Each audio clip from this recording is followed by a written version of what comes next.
We're all just human. And so now more than ever, as a customer, we're seeking certain things. We're seeking individual safety.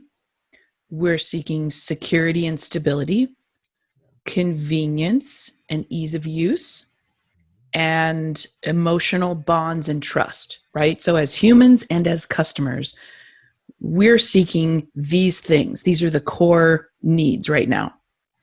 I think it's important. I agree. I'm sorry, I didn't mean to cut you off. No, I think it's important for manufacturers to consider that before they recraft their message right now.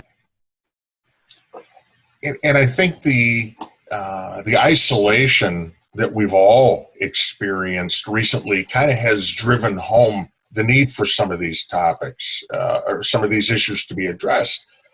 I mean, we've talked about this months ago, and there was a different level of urgency associated with it. So, let's kind of hang on that topic for a minute, sort of as the elephant in the room for this episode.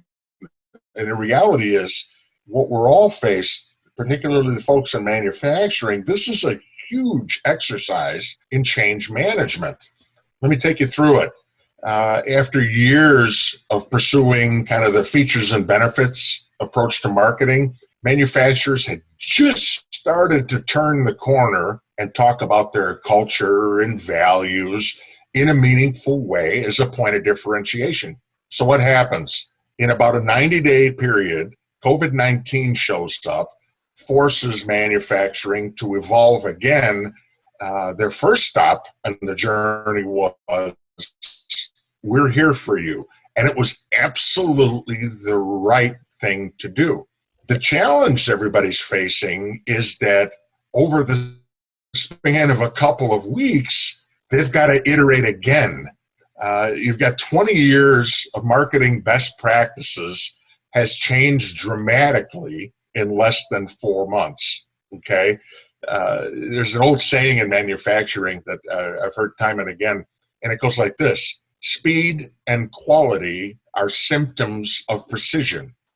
And every tool maker, machinist, factory owner, everybody I know, they all smile when you tell them that one, and they kind of, rub their nails a little bit, go, yep, that's us.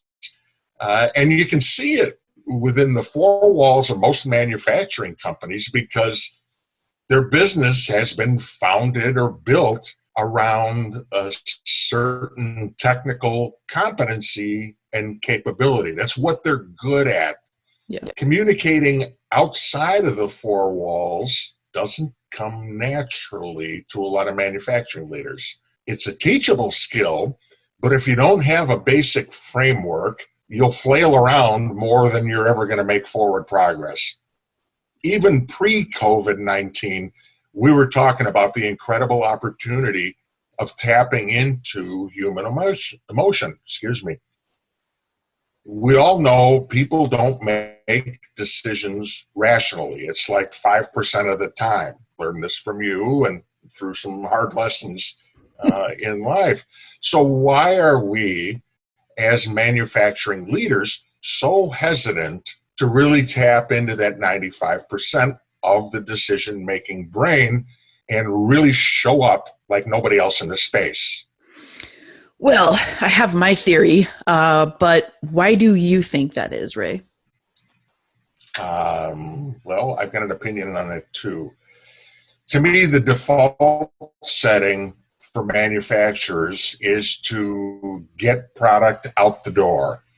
COVID-19's causing the ground to shift at an unprecedented rate, and most manufacturing companies don't have marketing domain expertise to understand the opportunity that's really in front of them. That being said, they have some examples around them every day. I've heard from a number of clients and friends that have shared stories about their teams coming back to work with both, it's going to sound crazy, fear and fire in their eyes. Now, that's a powerful combination they have to deal with, but they've figured it out. And what we're talking about today is understanding what to do about that same fear and fire that our customers are feeling. Now, if you think about it, it's easy to put your arm around, figuratively, someone you've worked with for years, hell, their family. How do you do that virtually for your current and targeted customers? That's the question.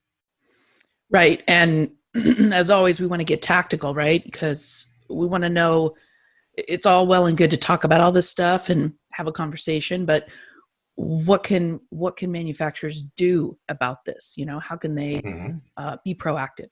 So how do you stand out in the crowd in the "we're here for you"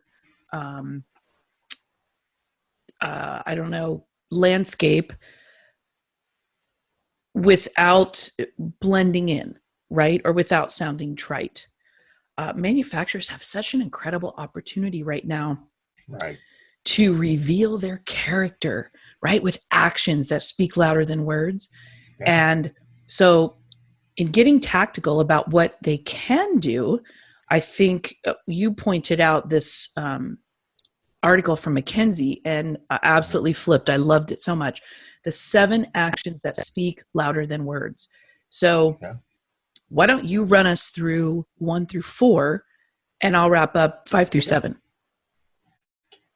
And the cool thing about this this article and the research, number one, it is based on research. I love following McKinsey stuff. I'm sure we can find a way to post a link to this in our show notes. But as a manufacturing guy, it really resonated with me because it allowed a framework. And if nothing else, if you give manufacturers kind of the bones or the outline, they can grab it and go, yep, I get it. I know what to do with it.